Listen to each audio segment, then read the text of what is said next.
શું તમે જાણો છો કે સૌથી શક્તિશાળી યોદ્ધા પણ ક્યારેક પોતાના જ ખોટા અહંકારનો શિકાર બની શકે છે? આપણે જીવનમાં સૌથી મોટો ને વિકટ સંઘર્ષ કર્તવ્ય અને અંતરાત્મા વચ્ચેનો જ હોય છે. દેવી ભાગવતમાં મહિષાસુરના બે મુખ્ય અને અત્યંત બળવાન યોદ્ધાઓના પતન પછી આખી છાવણીમાં ભયાનક ફટફડાટ મચી ગયો. મહિષાસુર હવે ક્રોધ અને ભયના મિશ્રણમાં ડૂબેલો છે અને પોતાના સૌથી બુદ્ધિશાળી યોદ્ધાઓને મેદાનમાં ઉતાર્યા.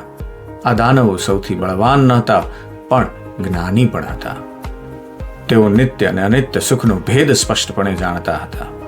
પરંતુ જ્યારે તમારું નેતૃત્વ જ મૂર્ખ અને અહંકારી હોય, ત્યારે તમારી બધી જ બુદ્ધિ હારી જાય છે. આપણે પણ ઘણીવાર આપણા અહંકાર અથવા સિસ્ટમની લાચારીના કારણે ખોટા રસ્તે ચાલીએ છીએ. આપણે અંદરથી જાણીએ છીએ કે વાસ્તવિક સત્ય શું છે, પણ લોભ કે ભયને કારણે આપણે ખોટા તર્ક લડાવીને આપણી જાતને છેતરીએ છીએ. પણ યાદ રાખજો, છેવટે તો સૃષ્ટિમાં ધર્મનો જ વિજય થાય છે. આવી જ પૌરાણિક વાતોને આજના સમાજ માટે સમજવા માટે મર્મની વાતના પરિવારમાં આપનું સ્વાગત છે.